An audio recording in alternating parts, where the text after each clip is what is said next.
How about wearing a suit that regularly gives you electrical shocks? I would call this innovation. So welcome everybody, and let's have a cup of coffee. Oh, that's a brilliant idea. I brought mine as well. Yeah. So I have what? No, not as stylish as my Game Boy Cup. So I won it as a Mario Kart championship prize. So yes, I did win in Mario Kart, but it was like against non-players, kind of. Okay, yeah, mine is Final Fantasy VII, handmade by my sister. Oh, awesome! Kudos. Yeah, this is. Can you see it? Yeah, the handmade aspect. Wait, I can. Handmade aspect makes it way better, actually. Really cool. Yeah. Oh, even with a T for Tarek. Exactly. This is like a very unique item. Yeah, you know that I drank way much more coffee when I was younger. So when I was in college, I drank coffee like water. So, and then I hit around like when I became 30, like my stomach could not do like 4 cups of coffee anymore at a time. So I needed to reduce actually for health reasons my coffee intake. And currently, I would say I'm at 2 or big coffees, 3 smaller coffees, and that's I can do, like, which is like a tenth of what I did when I was studying. So like way less. But you know, this is how it is when you become older, right, Tarek? No, I have no idea what you're talking about. No, I mean, I'm seriously, I still drink way too much coffee, but I mix it with water as well. So currently I try to drink 1 cup of water with every cup of coffee. And so I'm still around about 3 cups per day. So yeah. I shouldn't, but I am. Yeah, I actually stick to more coffee than would be good for me. I also drink black tea and green tea in the afternoon to like just stand up more from my desk, because now with like working from home, I have so few times when I just actually stand up from my desk that I need to like have a lot of intake in water and coffee to have a like go pee quite often, because then I at least stand up like once in an hour. That's also the reason why I have like this 1 liter water bottle next right to me, just so that I drink enough, obviously to stay hydrated, which is always good, your doctor will tell you, but also like to have a reason to stand up. Yeah. When I was at university, I had this really interesting observation that having not enough sleep makes you pee a lot, and this was exactly this chain of causality. Because when you're tired, because you didn't sleep enough, you drink a lot of coffee, and then because you get a headache, you drink a lot of water, and that's why you have to pee a lot. So having lack of sleep makes you pee a lot.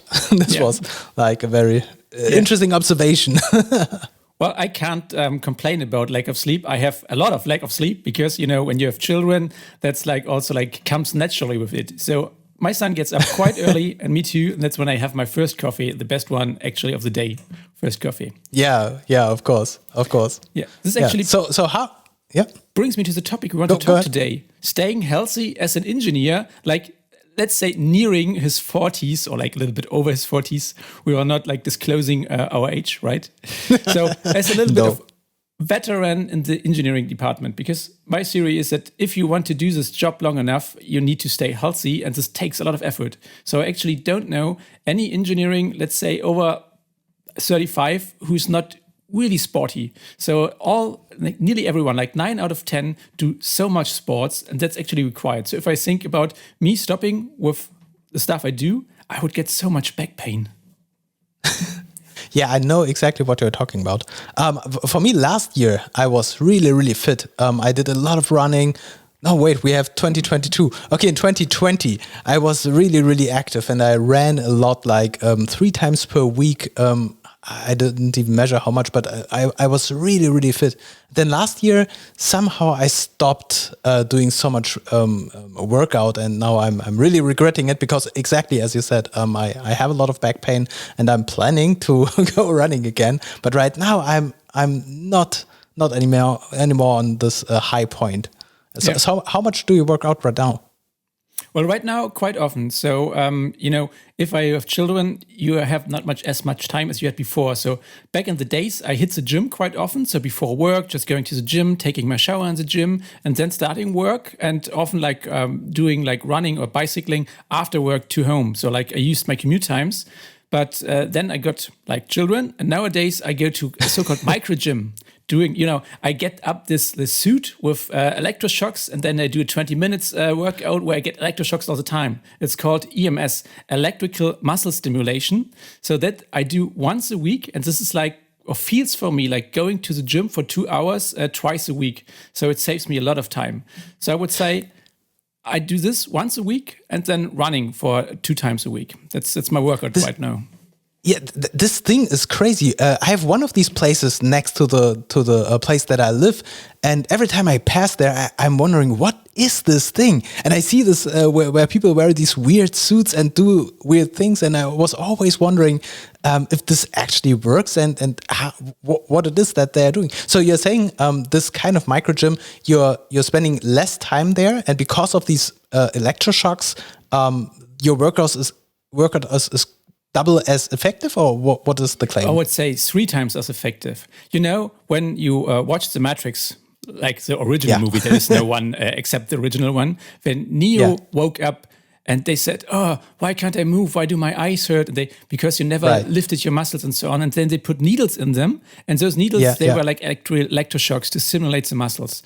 So this EMS is similar, but not the same. Obviously, they don't put needles in you. So these electroshocks are working against your muscle movement. So everything goes very deep into the muscles. Also, like all the muscles at the same time. So you save a lot by training all the muscles, even the deeper ones. And it's very effective. So like the next day, you feel like you did a very heavy workout. So as I said, for me, the effect, like my subjective feeling for the effect is like going to the gym twice a week for like 2 hours I normally did. And this like completely replaced it. It's expensive. I love it until I need to do it for 20 minutes because the 20 minutes are like super intense and wow.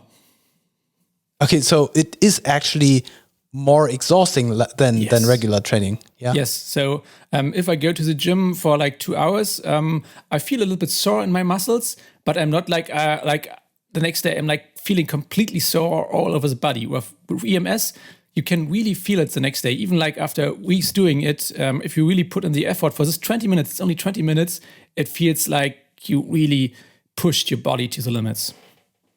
Okay, it sounds interesting. And it sounds like a really interesting business model for modern times where people are not having enough time to do anything, right? Yeah, and there are actually really studies. So even in Germany, the state television did do like reports about it and like compared it to going to the gym and made studies with twins. And they really say, yes, you can really measure this effect. So you really save time.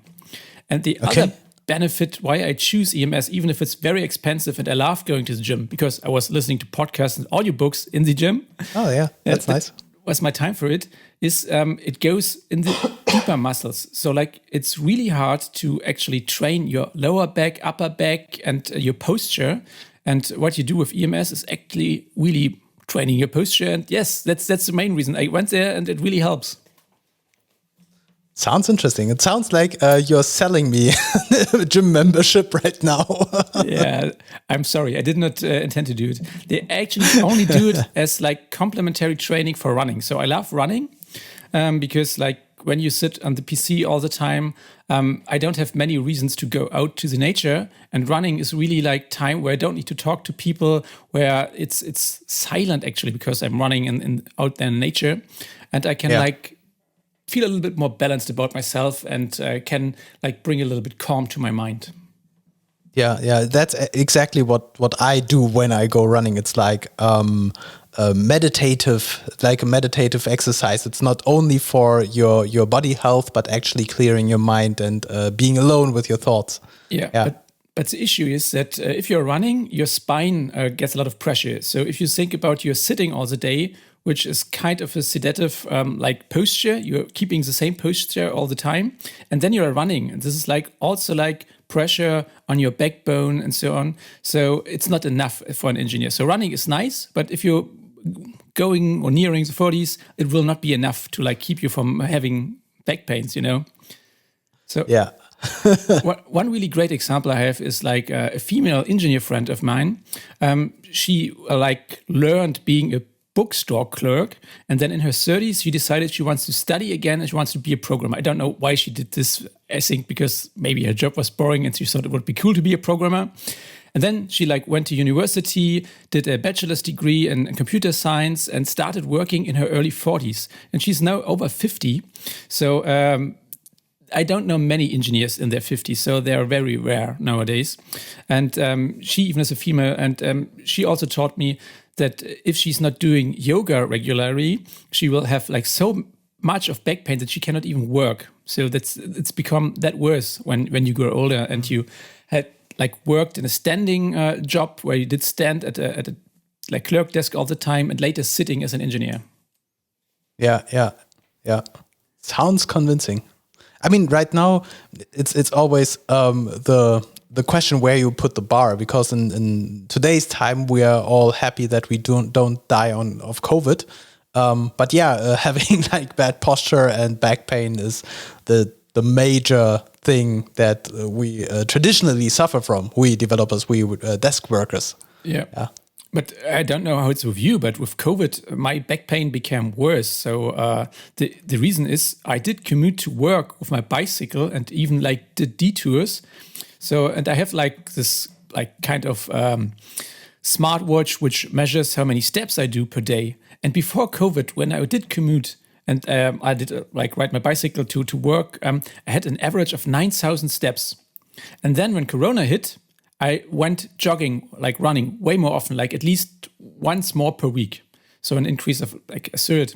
And still my average for, 2020 was like 7,000 steps. So there's a difference between like 2,000 steps an average a day.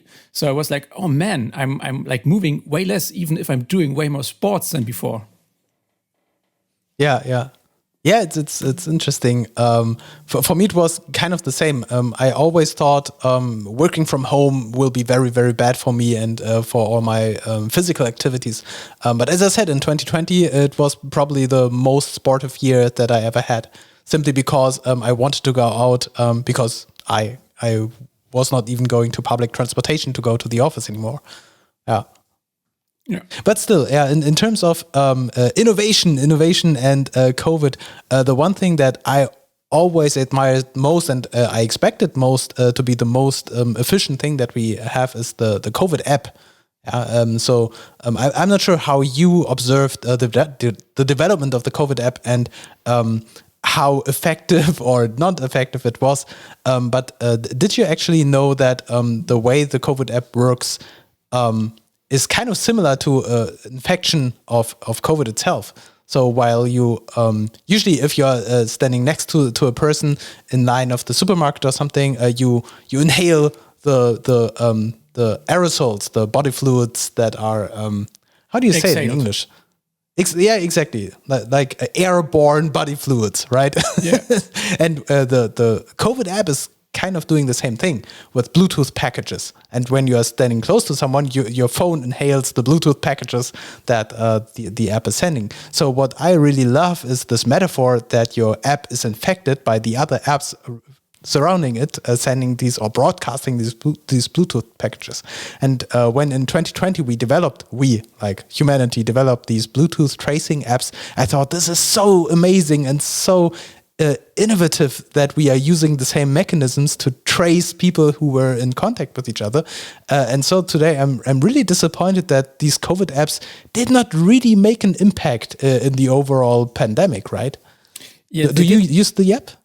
I use it, and maybe they did not make an impact, but nowadays I use it to like manage my certificates for like my vaccination. Yeah, sure. And like scan like check-ins when I go to a restaurant, obviously. And all my family and my friends are using the app. And if someone has like a red marker where you got in contact with someone tested positively, they isolate themselves and do tests. So I would not say the app did not make any impact. It made an impact. But I love like this shocking comparison between like the app worked like a virus, but helping us. That's nice, actually. Yeah, I mean, it's crazy. It's really the first time that I talked about this app, people were like, but the app, how is the app supposed to detect who was infected? And it's of course not working this way. The app does not detect the virus in the air or something. And at the same time, it only works if people are regularly using it. If everyone is using it, then it can actually have an impact. Yeah. And regarding the privacy concerns, it was always this discussion. Oh, okay, I have to enter my personal data, and then the state is tracking all my movements. It's absolutely anonymous because the app does not care about who you are. It just cares about the anonymous apps surrounding it, sending and broadcasting these packages. And so I'm not sure why it took so long to develop something like this, and for Apple and Google to actually support this kind of tracing API. But it's, from my point of view, so genius and so simple that it should have been there for a long time. And I just hope that this one will stay around and become some kind of standard technology that we will even use after COVID, because I think it just works great. Yeah, but only if everyone is using it. Well, they will use it in other apps. So I love this concept also for other ideas. So I just saw normally you have QR codes for doing a check-in at a restaurant, and now there's a new product on the market where you use the same Bluetooth package technology to identify. So you just need to have Bluetooth turned on and your app will automatically do a check-in and you can see if there was an infection in there. So they even added that one. And I can, like Foursquare and other things where do check-ins and stuff. So this could be really cool for other applications in the future. So again, driving new ideas, actually. Yeah. Of course. No, you can always say innovation is driven. I think usually they said with war and pornography, but we can add global pandemics to the list of global innovation drivers. I totally agree. So it will be in the future 3 things: a global pandemic, war, and sex. So awesome technology drivers. But sure. Let's come back to innovation, actually. So these EMS suites. So one of my colleagues, he even liked it that much that he bought one for himself and has it at home. It's €1,500. So, but he's using it at home. So they are very expensive, the suits. But I really love the idea to just saving time. And the reason he did it because, in the pandemic, nearly everything was closed. And he wanted to keep training. And he actually liked it so much that he wanted to do training twice at least a week, or sometimes he said he's even doing it 3 times a week for cardio training, because you can also have very effective cardio training with it. So for me, if you ask me what I learned in the pandemic was a cool innovation, EMS suits. And that's the next question I actually have for you. Is there any gadget you now learned for home workouts to keep healthy? For home workouts? Yes. No. I mean, I want to say yes, because of course I have something, but I don't use it for workouts as I wanted to. When the pandemic started, my first impulse was exactly, I have my beloved VR headset. And so my first thought was, okay, now I will play Beat Saber every single day. And this will be the amazing workout because it's of course very, very strengthening, right? You're moving a lot, but I think I didn't play once. It's I always wanted to play. Now I have enough opportunities working at home, and I have the equipment and the game and everything, but I did not work. I did not play once. Yeah. But now that you're saying you can buy this EMS suits, my first thought was, this is a sex thing, right? Your colleague who bought this, this is like a feature sex thing, and he says he bought it for workout, right? Yeah. This body stimulating VR thing. I can tell you, it does not feel good. So you also have this electroshocks on your upper legs, on your tights. And your upper legs, I know what you're saying. It hurts. So if they are not wet enough, so the electroshock really bites into your skin. So you really need to be careful with that one. And if it goes too much near your good parts as a man, there were times when I said, okay, I need to adjust the one on my leg, Mm-hmm. Yeah, yes. I see. Can it be remote controlled? Is this some kind of cloud service? Really? No, not a cloud service, but yes, obviously it's remote controlled. So you're attached to a kind of a training station which controls the program, and you can adjust each one of these electrodes individually. So technically, it's kind of sex with an AI that you enable to stimulate your upper legs. It's very hurtful, stimulating also of your upper legs. Yes. But nice. But coming back to gadgets, so I'm really surprised that you didn't buy a lot of stuff. So when I realized that I did walk less like in count of steps than the last year, I started to buy gadgets. Like that's what a like good engineer does, right? Buy new stuff. So, yeah, of course. Yeah. So I bought, for example, a walking treadmill. So it's not one which you can use for running, right? Because it only goes like 6 kilometers per hour, which is like walking speed, but it's way cheaper. I think I used it like 10 times in 2 years. So I tried it to do meetings while on the walking treadmill. And then I thought, okay, maybe I need something simpler, and bought a balance board. So now I also remodeled my work desk at home to like make it height adjustable, so I can stand. I made a standing desk out of it. And I thought, okay, now I will have every meeting when I will be standing, and I will be standing on my balance board. Well, you can imagine how it went. Yeah, of course. Yeah, of course. Yeah, I mean, the ideas are good, but you still have to do it. But you did not buy an EMS suit, right? No, it's like super expensive. Yeah, so, but I mean, you can wear it while you're sitting at your desk, and then it just keeps electroshocking you. Well, you need to work against it. So the electroshock alone is not enough. You need to work against the electroshock, which is like a blockade in your muscles, so that you really work against it. But you can. It might be like a middle ground, right? You say, okay, I don't have time to work out, but at least I wear the suit and I got shocked. Yeah. So it's like half of a workout. Yes, there are similar products, and I thought about buying one of those, so which you can put under your desk, which is kind of pedals of a bicycle, like like an ergometer. Okay. So then you can sit on your desk, work, and it's like you are riding a bicycle, only with like your feet. I thought you now pitch me another upper leg device that you place under the desk. Yeah, no. It's a lower leg device, Yeah, I see. but a lot of my friends, they bought like for the Switch, there's a fitness gadget, this fitness ring, for example. So one of my friends bought those because, the gyms were all closed and everything. But I don't think they use them much. This is like with a lot of home gadgets, you buy them and then you like use them for like 2 weeks and then you forgot about it. Yeah, I know. And that's also why I don't buy an EMS suit. Not only because it's very expensive, but also like you need to book an appointment in the micro gym because they only have 2 slots. Per half an hour. So then you really have it in your calendar and you say, okay, I booked it, now I'm going. Yeah, right. But the EMS suit is something that it's actually new for me. I don't know it and I never use it. But what I always have my eye on is for virtual reality. There's this Tesla suit, for example, which is, of course, not for exercising, but it might use a similar technology because it stimulates your body based on the things that you see and touch in VR. So something hits your body on your shoulder and then you feel something hitting your shoulder. And I believe it can also get warm and cold to give you the sensation of the environment. So while you're in VR, the suit simulates kind of these stimuli that you see. And so it's more immersive. And I'm always looking forward to test one of those at one point in time. So are they in the consumer market right now already?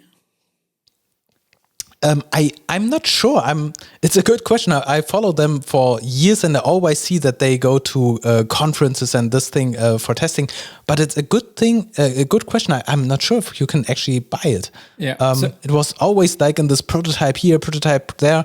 But yeah, it's a good question if this is also already a consumer product. Yeah, I saw a lot of those like products on conferences. For example, like 10 years ago, I saw the first transparent like television TV. So Samsung had like a kind of a glass window which worked as a television and could like turn off, and you just could see through like the window. But it never reached consumer market. And I saw it like the next year, the year afterwards, and so on. Yeah, but coming back to VR.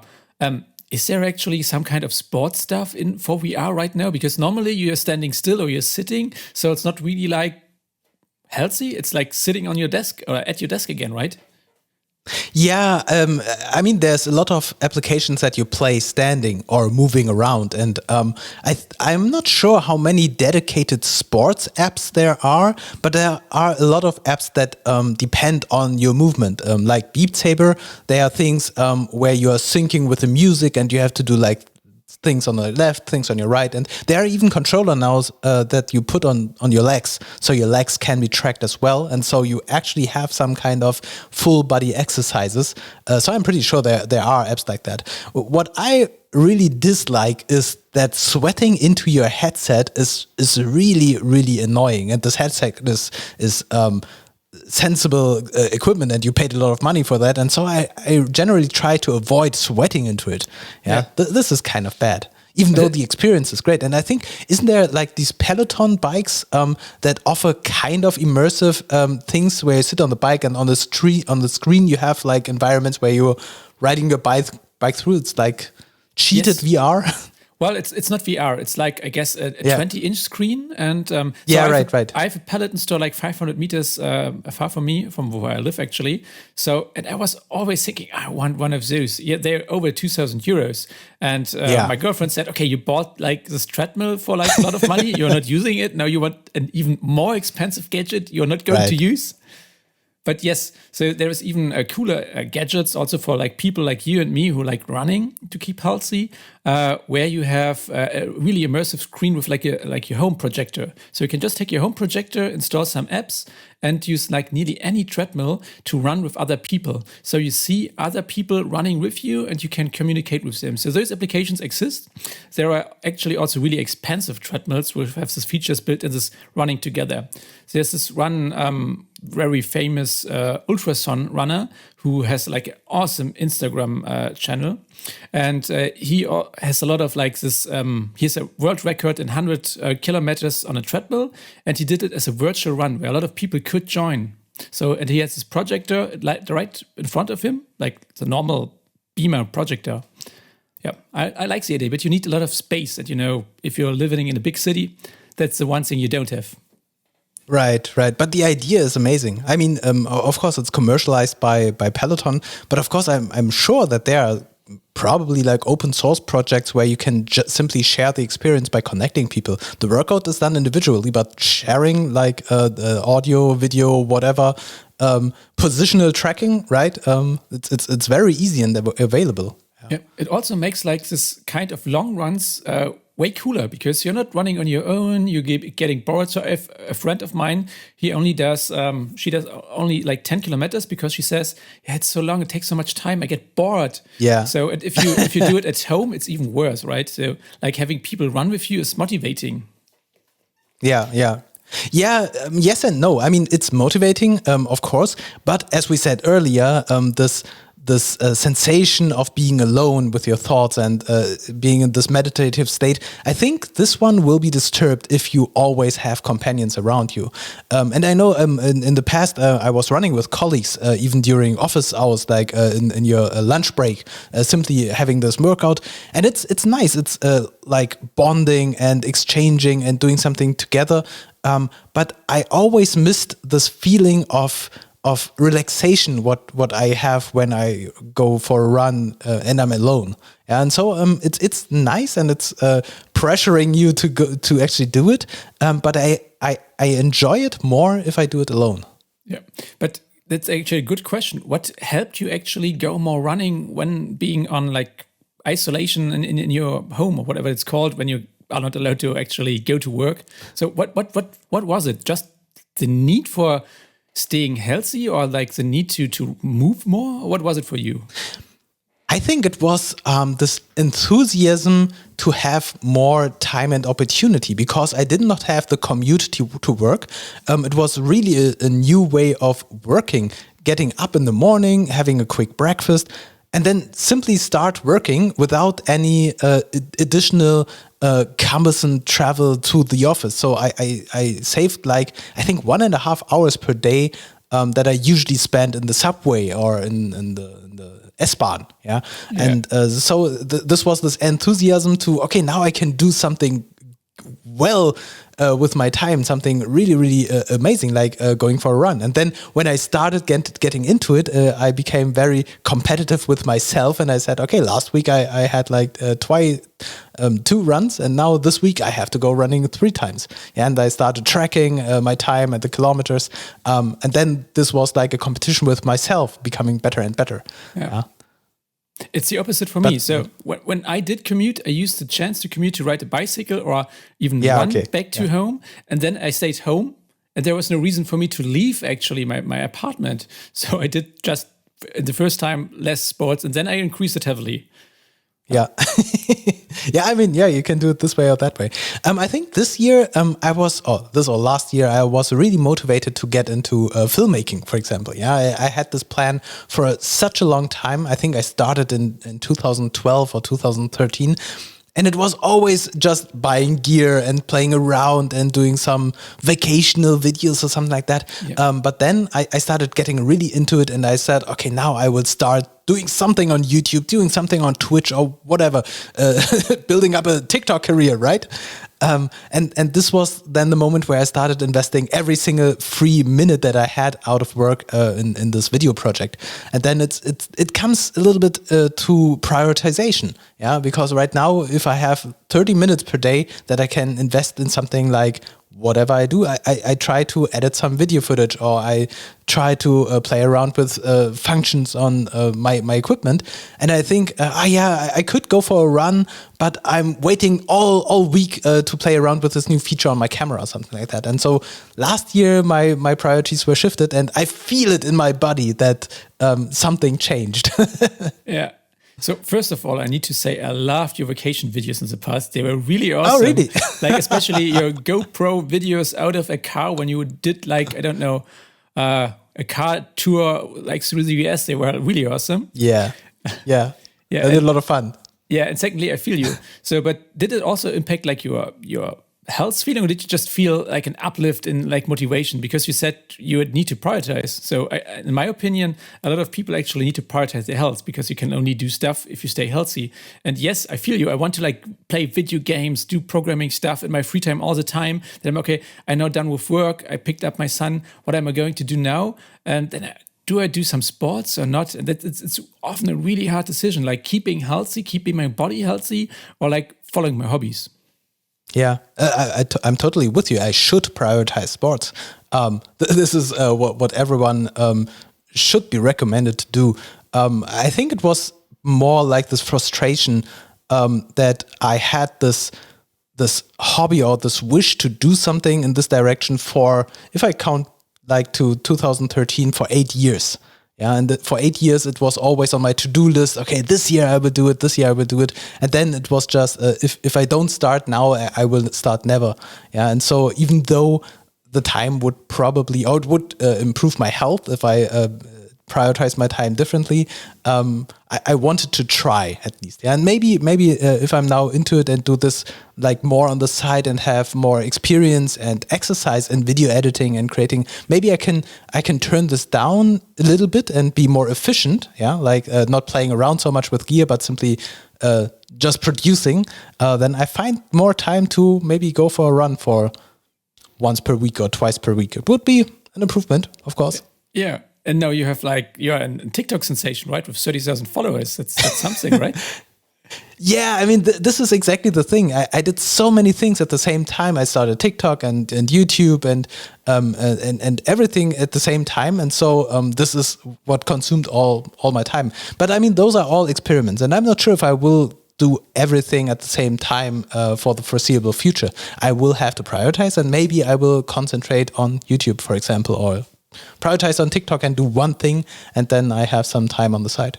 Yeah, I think you can do two, like TikTok, because I love your TikTok channel and your YouTube channel, like the one YouTube channel, not like 2 or 3. One is enough. Yeah, but I have to become more efficient. Yeah, it's so I'm really, really thankful that you kind of pressured me into starting this thing, because having a podcast, another thing on my list that I always wanted to have and always wanted to do. And now you said, yeah, let's just do it. Let's just do it, right? Yeah.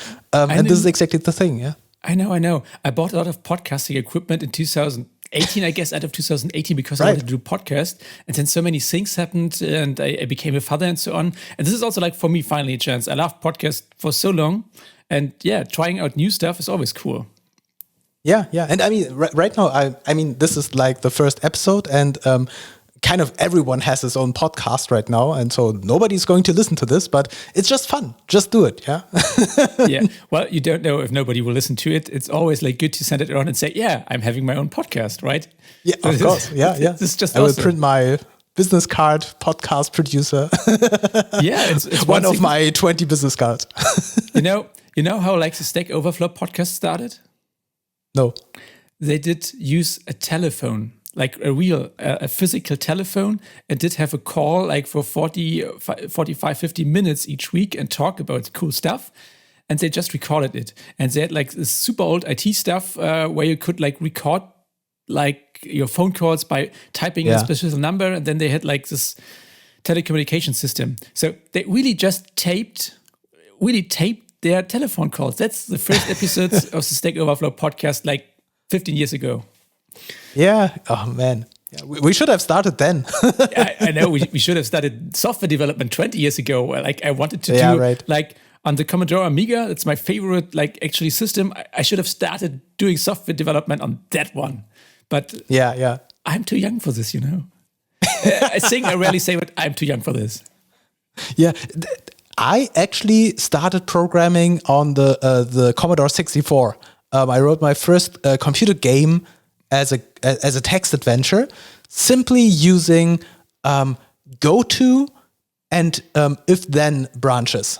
Yeah, and I wrote like probably 2,000 lines of code, and this was more like something is happening. Do you want to go left? Press 1, or do you want to go right? Press 2, and then I had different things happening in these paths. So it was a lot of work writing this down, but it was, I think, in 1990 or something, 1989, somewhere back there when I wrote this first program, and I was so proud of it. Yeah. So there we see like kind of a generation difference. I did the same thing. So like my older cousin told me QBasic. I had like it was kind of Pentium processor, but it was the one from AMD K62 or something like that, like with 32 megabytes of RAM, like a really old machine. It was mine, and my older cousin showed me QBasic. I was, wow, QBasic, you can program stuff. That's when I learned programming, and he just showed me the basics. And what I did was like also create a text adventure, because you could not do much, and I didn't know graphic programming, anything. I had no internet at the time, so I only knew the commands he showed me, which were the basics actually, and the QBasic documentation. So for example, for my parents, I wrote like a restaurant software where they could say, which menu one do you want to eat? And then it printed on the printer like your receipt. Just for fun. Oh, nice. Just for fun. Yeah. I just did program it as a child. You know? Yeah, but that's how you learn it. Just do it for fun. Yeah, just do whatever you can and then improve on it. Yeah, and try a lot of different things. Right. Coming back to staying healthy, we have 10 minutes left. So is there anything you would say an engineer needs to do to stay healthy? I think nutrition.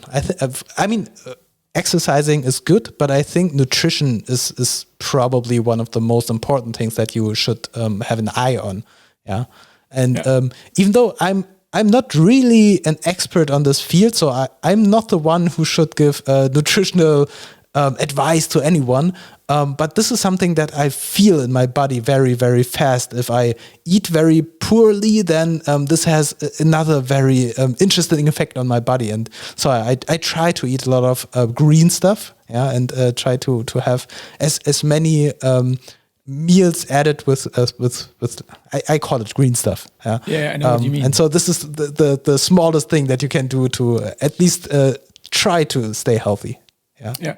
But for me, it's the same, but it changed. So before turning 30, I could eat whatever I want. You know, I did drink a lot, like beer, wine, other stuff. I ate burgers and fries all the time, like pizza and so on. And then somehow I got older, and nowadays I feel it. So I feel like a dip in energy in the afternoon if I eat like burgers for lunch and so on. And obviously I feel really like less healthy. My digestive system like cannot handle it anymore. That's also a thing, I guess, when you grow older, you actually need to eat more healthy stuff to like feel energized. Yeah. I know when I was at university, I always thought, the most efficient thing is to drink these energy drinks, right? The Red Bull. there was, of course, always Red Bull, but because I was very cheap and poor as a student, I started buying these discount supermarket knockoff energy drinks, and they are even worse than Red Bull. And I started drinking them like substitute for coffee because, coffee is too hot. I can't drink it fast enough. And so sometimes I was drinking so much of this stuff and not enough regular food that regularly in the afternoon or evening, I got like really, really shaky. And I guess this was really, really unhealthy. Yes, but when you are younger, you can do it. So that's the point. So I still have some younger colleagues around 25, 26. And when I'm telling them, yeah, Bashi, you're always so sporty and you do so much stuff, so on. And I'm like, yeah, I need to. I'm just eating pizza all the day, drinking Coke, and I'm not moving at all. So yes, I was the same when I was 25, 26, but nowadays not. So I'm a little bit envious because no, I don't do sports. And they look like super healthy, like slim and healthy. It's just the privilege of the youth. So yeah, right. I mean, there's spinach on my pizza, right? So it counts as a vegetable. Yeah, totally. There's tomato sauce, which is also like kind of vegetable sauce, and in the end, like right. The dough. Chocolate is made of cacao beans. Beans are vegetables. And in the pizza dough, like the pure stuff, it's water, salt, and wheat. That's everything in there. So it actually is it's completely vegetables. Yeah. Eat more pizza. Stay healthy. Yeah. I also shifted in as I said, my drinking habits. I drink way more water nowadays. So when I was younger, when I did drink water when I was thirsty, but I did not like have any focus on drinking water. And nowadays, I really put a bottle on my desk and really think about like drinking more. Yeah, to be honest, I'm faking it right now because I already had so much coffee.